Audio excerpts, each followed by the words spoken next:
ഞായറാഴ്ച dry day പിൻവലിച്ച് സർക്കാർ ഉത്തരവിറക്കി. നാളെ മുതൽ എല്ലാ ഞായറാഴ്ചയും സംസ്ഥാനത്തെ ബാറുകളും ബിവറേജസ് ഔട്ട്ലെറ്റുകളും തുറക്കും. ബാറുകളുടെ പ്രവർത്തന സമയം കുറച്ചുള്ള ഉത്തരവും ഇറങ്ങി. രാവിലെ 9:30 മുതൽ രാത്രി 10 വരെയാകും ബാറുകൾ പ്രവർത്തിക്കുക. വ്യാഴാഴ്ച ചേർന്ന പ്രത്യേക മന്ത്രിസഭാ യോഗം മദ്യനയത്തിൽ മാറ്റം വരുത്താൻ തീരുമാനിച്ചതിനെ തുടർന്നാണ് എക്സൈസ് വകുപ്പ് ഉത്തരവിറക്കിയത്.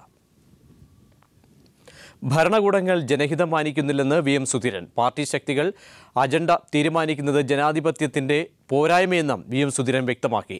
മദ്യനയത്തിൽ ലീഗ് കോൺഗ്രസിനൊപ്പമില്ലെന്നും ഘട്ടം ഘട്ടമായ മദ്യനിരോധനം അല്ല, സമ്പൂർണ്ണ മദ്യനിരോധനമാണ് ലക്ഷ്യമെന്നും കുഞ്ഞാലിക്കുട്ടി പറഞ്ഞു. മദ്യനയത്തിൽ സർക്കാർ ചുവടുമാറ്റത്തിന്റെ പശ്ചാത്തലത്തിലാണ് ഭരണകൂടങ്ങൾ ജനഹിതം മാനിക്കുന്നില്ലെന്ന് KPCC പ്രസിഡന്റ് VM സുധീരൻ തുറന്നടിച്ചത്. പാർട്ടി ശക്തികൾ അജണ്ട തീരുമാനിക്കുന്നത് ജനാധിപത്യത്തിന്റെ പോരായ്മയാണെന്നും VM സുധീരൻ വ്യക്തമാക്കി. സാമൂഹിക നന്മയ്ക്ക് വിരുദ്ധമായി ജുഡീഷ്യറി തീരുമാനമെടുക്കുന്നുവെന്നും സുധീരൻ പറഞ്ഞു. ബാർ ലോബിയുടെ ആഗ്രഹമാണ് അദ്ദേഹത്തിന്റെ അഭിപ്രായത്തിലൂടെ പ്രതിഫലിക്കപ്പെട്ടിട്ടുള്ളത് എന്നുള്ളതാണ് എനിക്ക് തോന്നുന്നത്.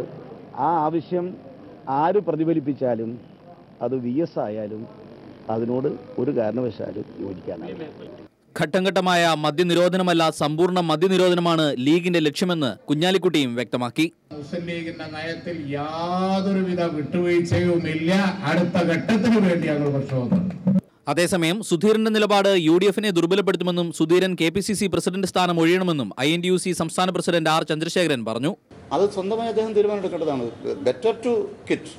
എന്നാൽ മദ്യനയത്തിൽ സർക്കാരും ലീഗും പൊറോട്ട് നാടകം കളിക്കുന്നുവെന്നായിരുന്നു കോടിയേരി ബാലകൃഷ്ണന്റെ അഭിപ്രായം.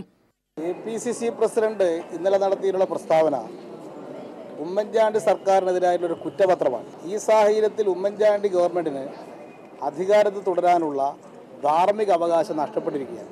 മദ്യനയമാറ്റ വിഷയത്തിൽ മുഖ്യമന്ത്രി ഉമ്മൻചാണ്ടിയും KPCC പ്രസിഡന്റ് VM സുധീരനും രാജിവെക്കണമെന്ന് LDF കൺവീനർ വൈക്കം വിശ്വനും ആവശ്യപ്പെട്ടു. മദ്യനയത്തിൽ കോൺഗ്രസിന്റെ ചുവടുമാറ്റം ജനങ്ങൾക്ക് നാണക്കേടായെന്നാണ് യൂത്ത് ലീഗിന്റെ പക്ഷം. News desk. പ്രായോഗിക മദ്യനയത്തിൽ കോൺഗ്രസിലും UDF-ലും ചേരിപ്പോര് രൂക്ഷം. സർക്കാരിന്റെ മദ്യനയത്തിൽ VM സുധീരൻ ഹൈക്കമാൻഡിനെ അതൃപ്തി അറിയിച്ചു. എന്നാൽ സുധീരനെതിരെ ഹൈക്കമാൻഡിനെ സമീപിക്കാൻ AI ഗ്രൂപ്പുകൾ തമ്മിൽ ധാരണയായി. അതേസമയം സുധീരന്റെ പ്രസ്താവന സർക്കാരിനെ ദുർബലപ്പെടുത്തുമെന്ന് MM ഹസൻ തുറന്നടിച്ചു. അടിയന്തര പാർലമെന്ററി പാർട്ടി യോഗം തിങ്കളാഴ്ച ചേരും. സർക്കാരിനെ വിമർശിച്ച് വാർത്താക്കുറിപ്പിറക്കിയ സുധീരനെതിരെ കടുത്ത നിലപാട് സ്വീകരിക്കാൻ AI വിഭാഗങ്ങൾ തീരുമാനിച്ചു. ഈ രീതിയിൽ മുന്നോട്ടു പോകാനാകില്ലെന്ന് ഹൈക്കമാൻഡിനെ അറിയിക്കാനാണ് A ഗ്രൂപ്പിലെ ധാരണ. സർക്കാർ മദ്യലോബിക്ക് വഴങ്ങിയെന്ന സുധീരന്റെ പ്രസ്താവന ചൂണ്ടിക്കാട്ടിയാണ് ഹൈക്കമാൻഡിന് പരാതി നൽകുക. സുധീരനെതിരെ പരസ്യമായി പ്രതികരിക്കാനും A ഗ്രൂപ്പിൽ ധാരണയുണ്ട്. സുധീരന്റെ പ്രസ്താവന സർക്കാരിനെ ദുർബലപ്പെടുത്തിയെന്ന് MM ഹസൻ തുറന്നടിച്ചു. നിശിതമായി വിമർശിച്ച് കൊണ്ട് KPCC president Shri VM Sudheeran നടത്തിയ പ്രസ്താവന ഗവൺമെന്റിനെ ദുർബലപ്പെടുത്താൻ മാത്രമേ ഉപകരിക്കുകയുള്ളൂ. കോൺഗ്രസ് പ്രവർത്തകർ കഠിനാധ്വാനം ചെയ്ത് അധികാരത്തിലേറ്റിയ UDF സർക്കാരിനെ നിലനിർത്താനും സംരക്ഷിക്കാനുമുള്ള ബാധ്യത കോൺഗ്രസിനും KPCC പ്രസിഡന്റിനുമുള്ള സാഹചര്യത്തിൽ അദ്ദേഹത്തിൻ്റെ ഈ പ്രസ്താവന കോൺഗ്രസ് പ്രവർത്തകരെ വളരെയേറെ ദുഃഖമുണ്ടാക്കിയിരിക്കുകയാണ്. അദ്ദേഹത്തിൻ്റെ ധാരണ ശരിയല്ല. ഒരു ലോബിക്കും ഗവൺമെൻറ് കീഴടങ്ങിയിട്ടില്ല. നേരത്തെ ഉൾപ്പെടുത്താതിരുന്ന ചില തീരുമാനങ്ങൾ ഉൾപ്പെടുത്തിക്കൊണ്ട് ചില മാറ്റങ്ങൾ വരുത്തി. സുധീരന്റെ പ്രസ്താവനയ്ക്കെതിരെ I ഗ്രൂപ്പും രംഗത്തുണ്ട്. രാവിലെ PP തങ്കച്ചന്റെ വസതിയിലെത്തി രമേശ് ചെന്നിത്തല കൂടിക്കാഴ്ച നടത്തി. എനിക്കൊന്നും പ്രതികരിക്കാനില്ല. എനിക്കിപ്പോഴൊന്നും തൽക്കാലം പ്രതികരിക്കാനില്ല.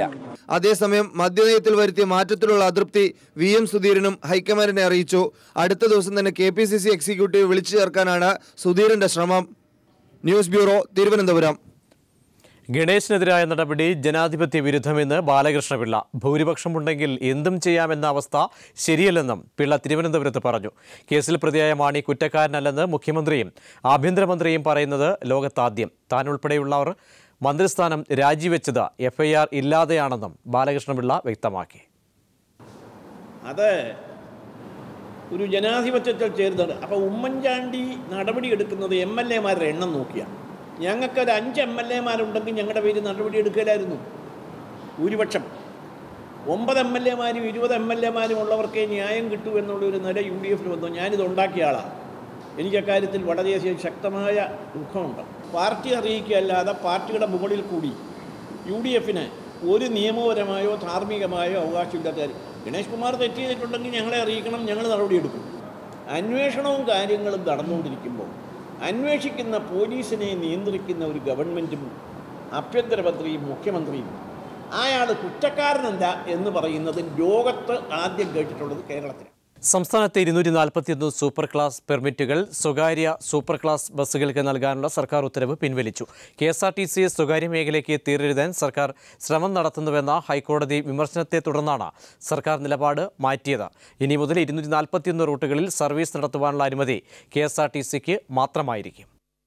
സംസ്ഥാനത്തെ 241 സൂപ്പർ ക്ലാസ് പെർമിറ്റുകൾ സ്വകാര്യ ബസ്സുകൾക്ക് നൽകാനുള്ള സർക്കാർ തീരുമാനം പിൻവലിച്ചതോടെ ഈ റൂട്ടുകളിൽ സർവീസ് നടത്താനുള്ള അനുമതി ഇനി മുതൽ KSRTCക്ക് മാത്രമായിരിക്കും. സൂപ്പർ ക്ലാസ് റൂട്ടുകളിൽ സർവീസ് നടത്താൻ സന്നദ്ധത അറിയിച്ച് KSRTC സർക്കാരിന് കത്തയച്ചെങ്കിലും പുതിയ രൂപരേഖ നൽകാൻ ആവശ്യപ്പെട്ട് മടക്കുകയായിരുന്നു. തുടർന്ന് സർക്കാർ നിലപാട് വ്യക്തമാക്കാൻ കോടതി നിർദ്ദേശിച്ചിരുന്നു. കോടതി നടപടികളെ പ്രഹസനമാക്കുന്ന നിലപാടാണ് സർക്കാരിൻ്റെതെന്നും കോടതി നിരീക്ഷിച്ചു. KSRTCക്ക് സൂപ്പർ ക്ലാസ് പെർമിറ്റുകൾ അനുവദിക്കാത്തതിനെ ഹൈക്കോടതി വിമർശിച്ചു. സർക്കാരിൻ്റെ നിലപാട് സ്വകാര്യ ബസ്സുകളെ സഹായിക്കാനാണോ എന്ന് സംശയിക്കേണ്ടിയിരിക്കുന്നുവെന്നും കോടതി വിലയിരുത്തി. തുടർന്നാണ് സർക്കാർ നിലപാട് മാറ്റിയത്. സ്വകാര്യ സൂപ്പർ ക്ലാസ് പെർമിറ്റുകൾക്കെതിരെ KSRTC employees association general secretary CK ജയകൃഷ്ണനും മറ്റും സമർപ്പിച്ച ഹർജിയിലാണ് ഹൈക്കോടതി തീർപ്പാക്കിയത്. News bureau, Kochi. കൊച്ചിയിലെ DLF ഫ്ളാറ്റ് സമുച്ചയം പൊളിക്കണമെന്ന വിധിക്ക് സ്റ്റേ. സിംഗിൾ ബെഞ്ച് ഉത്തരവ് ഡിവിഷൻ ബെഞ്ച് സ്റ്റേ ചെയ്തു. 3 മാസത്തേക്കാണ് സ്റ്റേ അനുവദിച്ചിരിക്കുന്നത്.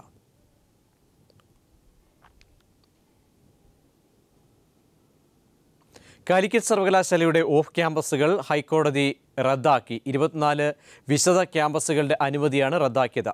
ഓഫ് ക്യാമ്പസുകളുടെ അനുമതി UGC മാനദണ്ഡങ്ങളുടെ ലംഘനമാണെന്നും ഹൈക്കോടതി വിലയിരുത്തി. നാവിക ഉദ്യോഗസ്ഥനെ മാനസിക പ്രശ്നം ആരോപിച്ച് ആശുപത്രിയിലാക്കിയ സംഭവത്തിൽ ഹൈക്കോടതിയുടെ പരാമർശം. നാവികസേനാംഗങ്ങളുടെ ആത്മവീര്യം തകർക്കുന്ന തരത്തിൽ പ്രവർത്തിക്കരുതെന്ന് ഹൈക്കോടതി വ്യക്തമാക്കി. റെക്കോർഡ് പോളിംഗോടെ ജമ്മു കാശ്മീർ, ജാർഖണ്ഡ് നിയമസഭകളിലേക്കുള്ള വോട്ടെടുപ്പ് പൂർത്തിയായി. 5ാം ഘട്ട വോട്ടെടുപ്പിൽ ജമ്മു കാശ്മീരിൽ 76%, ജാർഖണ്ഡിൽ 71% പോളിംഗ് രേഖപ്പെടുത്തി. ജമ്മു കാശ്മീരിൽ PDPയും ജാർഖണ്ഡിൽ BJPയും മുൻതൂക്കം നേടുമെന്നാണ് എക്സിറ്റ് പോൾ ഫലങ്ങൾ പ്രവചിക്കുന്നത്. രണ്ടിടത്തും ചൊവ്വാഴ്ചയാണ് വോട്ടെണ്ണൽ. ജമ്മു കാശ്മീരിലെ 20ഉം ജാർഖണ്ഡിലെ 16 മണ്ഡലങ്ങളിലേക്കാണ് 5ാം ഘട്ടത്തിൽ വോട്ടെടുപ്പ് നടന്നത്. പെഷാവർ തീവ്രവാദി ആക്രമണത്തിന്റെ പശ്ചാത്തലത്തിൽ കർശന സുരക്ഷയിലായിരുന്നു ജമ്മുവിൽ തിരഞ്ഞെടുപ്പ്. ഉപമുഖ്യമന്ത്രി താരാചന്ദും 5 സംസ്ഥാന മന്ത്രിമാരും ഉൾപ്പെടെ 213 സ്ഥാനാർത്ഥികളാണ് അവസാനഘട്ട വോട്ടെടുപ്പിൽ ജനവിധി തേടിയത്. മുൻഘട്ടങ്ങളിലെന്ന പോലെ 5ാം ഘട്ടത്തിലും ജമ്മു കാശ്മീരിൽ റെക്കോർഡ് പോളിംഗ് രേഖപ്പെടുത്തി. JMMന്റെ സ്വാധീന മേഖലയായ ജാർഖണ്ഡിലെ സന്താർ പർഗാനയിൽ നടന്ന വോട്ടെടുപ്പിലും മികച്ച പോളിംഗാണ് രേഖപ്പെടുത്തിയത്. മുഖ്യമന്ത്രി ഹേമന്ത് സോറൻ, സ്പീക്കർ ശശാങ്ക് ശേഖർ ഗുപ്ത എന്നിവർ ഉൾപ്പെടെ 208 സ്ഥാനാർത്ഥികൾ 5ാം ഘട്ടത്തിൽ ജനവിധി തേടി. മാവോയിസ്റ്റ് സ്വാധീന മേഖലകളിൽ വൈകിട്ട് 3 മണിവരെയായിരുന്നു വോട്ടെടുപ്പ്. 5 ഘട്ടങ്ങളിലായി നടന്ന വോട്ടെടുപ്പ് പ്രക്രിയ പൂർത്തിയായതോടെ എക്സിറ്റ് പോൾ ഫലങ്ങളും പുറത്തുവന്നു. ജാർഖണ്ഡിൽ BJP ഒറ്റയ്ക്ക് അധികാരത്തിലെത്തുമെന്നാണ് ഭൂരിപക്ഷം എക്സിറ്റ് പോൾ ഫലങ്ങളും പ്രവചിക്കുന്നത്.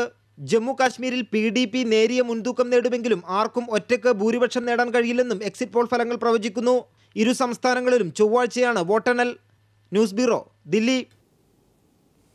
കൈലി TVയുടെ ജനപ്രിയ റിയാലിറ്റി ഷോ കുട്ടി പട്ടുറുമാലിൻ്റെ ഗ്രാൻഡ് ഫിനാലെ നാളെ മലപ്പുറം കോട്ടയ്ക്കലിൽ നടക്കും. പ്രശസ്ത മാപ്പിളപ്പാട്ട് ഗായകരും ചലച്ചിത്ര പിന്നണി ഗായകരും പങ്കെടുക്കുന്ന മെഗാ ഈവൻറ്റിന് ക്ലാരി MSP ഗ്രൗണ്ടിൽ വിപുലമായ സൗകര്യങ്ങൾ ഒരുക്കിയിട്ടുണ്ട്. മാപ്പിളപ്പാട്ടിൻ്റെ തറവാട്ടിൽ കുട്ടിപ്പട്ടുറുമാൽ ഗ്രാൻഡ് ഫിനാലെ എത്തുന്നതിൻ്റെ ആവേശത്തിലാണ് മലപ്പുറം. ഞായറാഴ്ച വൈകിട്ട് കോട്ടക്കൽ കോഴിച്ചിന MSP ഗ്രൗണ്ടിലാണ് പരിപാടി. ഒരുക്കങ്ങളെല്ലാം പൂർത്തിയായി കഴിഞ്ഞു. 10,000 ആസ്വാദകർക്കുള്ള സൗകര്യങ്ങൾ ഗ്രൗണ്ടിലുണ്ട്. തിരുവനന്തപുരം സ്വദേശികളായ അസർ സുൽഫിക്കർ, ഇർഫാൻ, മലപ്പുറം സ്വദേശി ഷാൻവർ, കണ്ണൂർ സ്വദേശി നർമ്മദ, ബാംഗ്ലൂർ സ്വദേശി ജ്യോത്സന, പാലക്കാട് സ്വദേശി അർഷിദ് കമാൽ തുടങ്ങി 6 പേരാണ് കുട്ടിപ്പട്ടുറുമാൽ ജനപ്രിയ റിയാലിറ്റി ഷോയുടെ അവസാന റൗണ്ടിലുള്ളത്. പ്രശസ്ത മാപ്പിളപ്പാട്ട് ഗായകരും ചലച്ചിത്ര പിന്നണി ഗായകരും സംഗീത സംവിധായകരും ചലച്ചിത്ര സീരിയൽ പ്രവർത്തകരും ഈ മെഗാ ഇവൻറ്റിൽ പങ്കെടുക്കുന്നുണ്ട്. ഗോപി സുന്ദർ, KV അബുട്ടി, ഷബ്നം റിയാസ്, നജീം അർഷാദ് തുടങ്ങിയവർ സംഗീത നിശയ്ക്ക് നേതൃത്വം നൽകും. News bureau, Malappuram. സന്നിധാനത്ത് അരവണ വിതരണം പ്രതിസന്ധിയിൽ. മണിക്കൂറുകളോളം ക്യൂവിൽ കാത്തുനിന്നാണ് ഭക്തജനങ്ങൾ അരവണ വാങ്ങുന്നത്.